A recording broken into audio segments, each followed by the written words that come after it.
On va parler Brexit avec Pierre Verret qui est stratégiste chez Active Trade. Bonjour Pierre. Merci beaucoup, bonjour Géraldine ainsi qu'à toute l'équipe. Alors, ce matin, nous allons parler de ce document qui était confidentiel, mais qui ne l'est plus et qui a fuité dans la presse.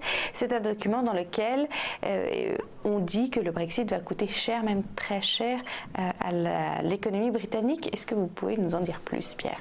Absolument, c'est vrai que c'est un petit peu l'information justement de ce matin. Alors bon, c'est vrai que c'est un mystère pour personne que justement cette fameuse facture du Brexit devrait s'élever à des montants relativement mirobolants. Il est dur pour l'instant de mettre vraiment un tarif, j'allais dire un total, vraiment final au niveau de cette facture, d'autant plus que, je vous le rappelle, on est toujours dans une phase de négociation cruciale, une négociation justement qui a d'ailleurs pris un nouveau tournant hier, avec notamment Theresa May qui réouvrait, si je puis dire, le dossier justement des droits des citoyens européens au Royaume-Uni. Je rappelle justement à tous ceux qui nous écoutent qu'il s'agit ici d'un point crucial que le bloc justement européen veut vraiment, en tout cas, ne pas lâcher, en tout cas. Alors, pour détailler un petit peu ce qui a pu se passer, on est face à une première ministre britannique qui a déclaré donc hier, jeudi, qu'il y aurait, après la période de transition consécutive au Brexit, alors je rappelle que le Brexit, en tout cas la date du Brexit est fixée au 29 mars 2019, encore un petit peu plus d'un an à l'heure actuelle. Donc après finalement cette fameuse date, il y aura une période justement de transition de 2 ans, dans laquelle justement tous les droits des citoyens européens seraient justement garantis. Le temps, ce serait vraiment le temps, ces 2 années sera le temps justement parfait pour mettre en place une nouvelle politique justement concernant l'immigration. Concernant les mots vraiment de Theresa May, elle a vraiment déclaré, je cite, il est clair qu'il y aura une différence entre ceux qui arriveront avant notre retrait et ceux qui viendront au Royaume-Uni en sachant qu'il n'est plus un État membre de l'UE. C'est ce qu'elle a affirmé lors de son déplacement notamment en Chine. En Chine cette semaine, enfin mercredi. Absolument, tout à fait. Donc il est bien évidemment normal de s'attendre justement à une différence de régime, en tout cas entre les expatriés, justement, les immigrés, pardon, qui sont arrivés avant et ceux qui seraient arrivés après. On n'a pas encore de détails concernant justement ces régimes-là, les différences entre ces régimes-là.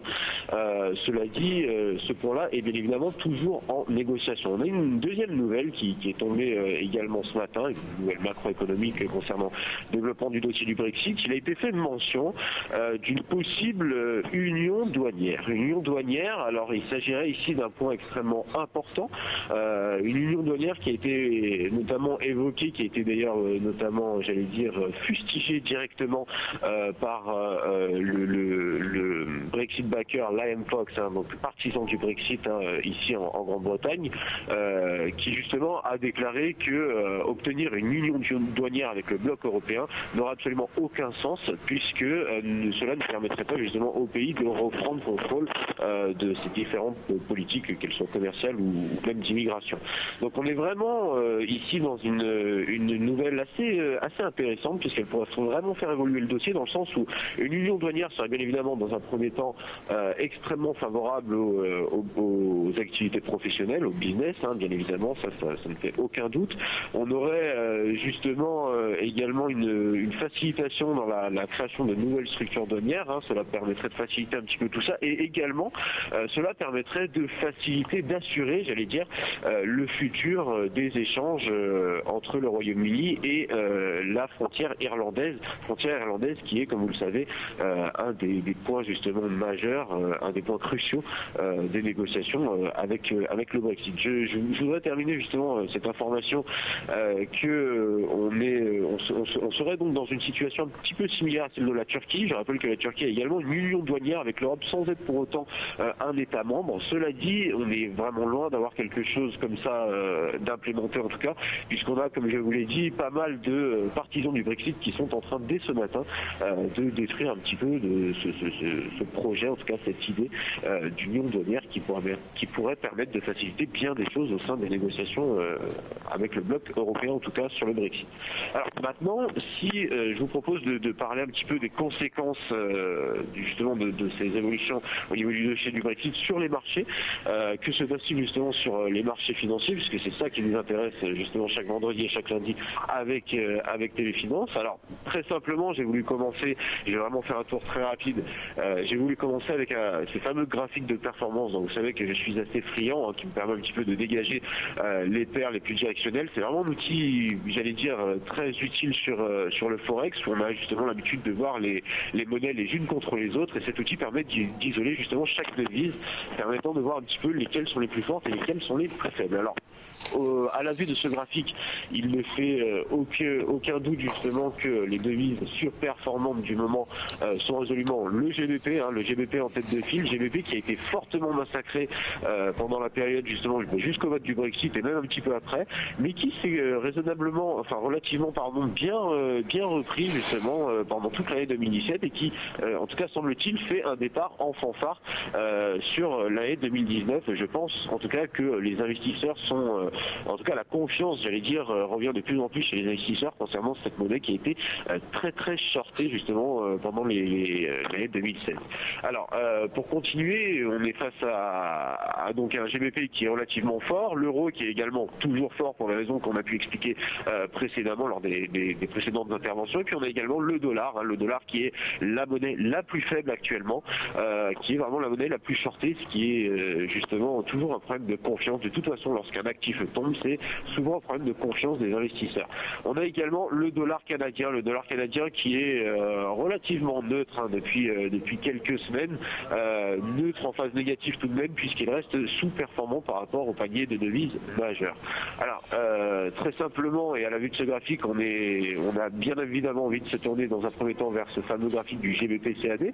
GBP-CAD qui, en données journalières en tout cas, nous offre une tendance haussière de moyen terme, puisque le marché se traite au-dessus d'une ligne de tendance haussière depuis août 2017. Voilà, on a des plus hauts et des plus bas de plus en plus haut.